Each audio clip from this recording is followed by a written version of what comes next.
جب امام علیہ السلام کا قافلہ کربلا کی سرزمین پہ پہنچا تو امام نے سب سے پہلے اپنے ساتھ آنے والے اصحاب اور بنی ہاشم کے جوانوں کو اس زمین کی حقیقت بیان کی اور اس کے بعد مستورات کو آنے والی آزمائش سے آگاہ کیا۔ اور اس کے بعد امام علیہ السلام نے قبیلہ بنی اسد سے اس زمین کو خریدنے کی خواہش کا اظہار کیا۔ امام نے فرمایا کہ ہم اس زمین کو خریدنا چاہتے ہیں، یعنی ایسے قیام نہیں کریں گے، پہلے اس کی رقم ادا کریں گے اور اسے اپنی ملکیت بنا کے اس پہ قیام کریں۔ روایت کہتی ہے جیسے ہی قبیلے والوں نے سنا کہ امام رکنا چاہتے ہیں تو انہوں نے فوراً امام سے کہا کہ امام اگر آپ رکنا چاہتے ہیں تو بہتر یہ ہوگا کہ کچھ آگے رک جائیے، یعنی اس قرے پہ قیام نہ کریں جہاں آپ موجود ہیں، قیام کرنا چاہتے ہیں تھوڑا آگے قیام کر لیجیے۔ وجہ یہ ہے کہ یہ زمین نبی اور اولاد نبی کو راس نہیں آتی۔ جب کوئی نبی گزرا تاریخ میں یا نبی کی اولاد، اس کے جسم سے اس مقام پہ خون جاری ہوا۔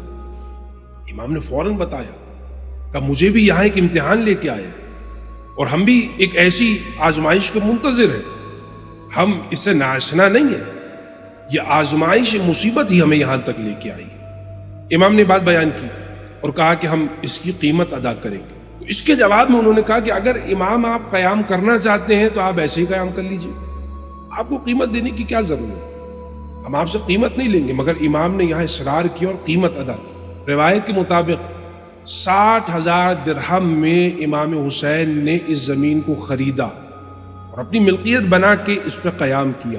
امام حسین حجت خدا ہے اور حجت خدا کائنات کی ہر شے پہ حق رکھتا ہے، اتھارٹی رکھتا ہے۔ یعنی آسان کروں تو میرے مال پہ اگر مجھ سے زیادہ کسی کا حق ہے تو وہ حجت خدا ہے، میری ملکیت، میری زمین، میری جائیداد پہ مجھ سے زیادہ کسی کا حق ہے وہ حجت خدا ہے، امام وقت ہے۔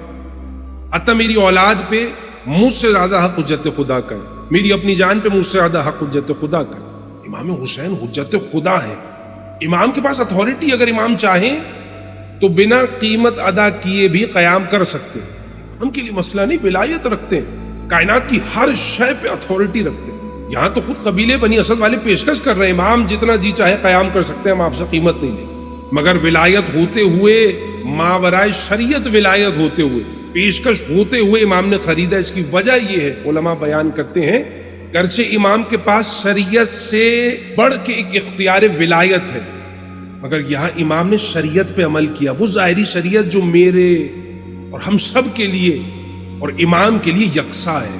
اختیار ہوتے ہوئے شریعت پہ عمل کر کے در حقیقت امام نے شریعت کی پابندی کو سمجھایا۔ امام اپنے چاہنے والوں سے مخاطب ہے، امام بتا رہے ہیں ذرا سوچو تو صحیح کہ جب میں اتھارٹی رکھتے ہوئے، ولایت رکھتے ہوئے شریعت کی اس انداز سے پابندی کر رہا ہوں، سوچو میرے چاہنے والوں کے لیے شریعت کی پابندی کتنی ضروری ہو۔ امام اپنے چاہنے والوں، اپنے عزاداروں کو پیغام دے رہے ہیں، سوچو میرے عزاداروں کے لیے حرام و حلال کی پابندی کتنی ضروری ہوگی۔ امام بتا رہے ہیں سوچو عبادات کی پابندی کتنی ضروری ہوگی، میری عزادار مستورات کے لیے پردے کی پابندی کتنی ضروری ہوگی، حقوق العباد کی ادائیگی کی پابندی کتنی ضروری ہوگی۔ یا امام نے شریعت کی پابندی کو سمجھایا کہ امام اتھارٹی رکھتے ہوئے عمل کرے، اور امام نے زمین کو خریدا۔ اور یا امام نے کچھ شرطیں رکھی۔ امام علیہ السلام نے کہا میری شرطیں ہیں۔ ایک شرط امام نے جو عرض کی وہ یہ کہ جب لشکر یزید ہمیں قتل کر دے تو ہمارے لاشوں کو بے گور و کفن نہ چھوڑنا، بلکہ جب ہم قتل کر دیے جائیں یہاں آنا، ہمیں دفنانا۔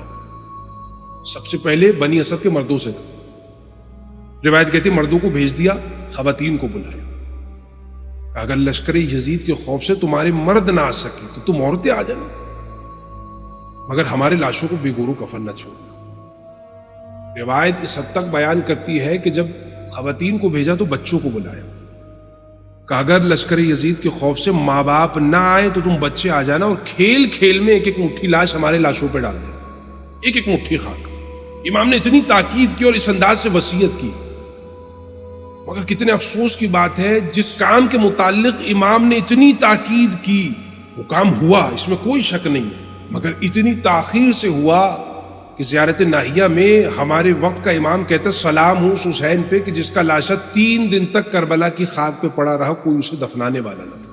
پہلی شرط۔ اور اس منزل پہ دوسری شرط اس سے بھی اہم ہے۔ امام نے کہا دوسری شرط، اب قیامت تک کوئی چاہنے والا آئے اسے 3 دن تک مہمان بنانا، اسے میرا سلام کہنا۔ یہ وہ کام ہے جو امام نے ہمارے لیے کیا۔ جو ہم امام کے لیے کر رہے ہیں وہ کچھ بھی نہیں ہے۔ جو امام نے کیا وہ اتنا بڑا کام ہے کہ جس کا بدلہ ہم قیامت تک ادا نہیں کر سکتے، چاہے ہم کتنی ہی عزاداری کیوں نہ کر لیں، کتنا ہی ماتم کیوں نہ کریں۔ امام نے ہمارے لیے یہ کام کیا۔ اسی کے ساتھ میں اجازت چاہوں گا اس دعا کے ساتھ، پروردگار ہمیں اس معرکہ کربلا کی حقیقت کو سمجھنے کی توفیق عنایت فرما، اس پیغام کو دنیا میں عام کرنے کی توفیق عنایت فرما، امام علیہ السلام کے ظہور میں تعجیل فرما۔ وآخر الدعوانا ان الحمد للہ رب العالمین۔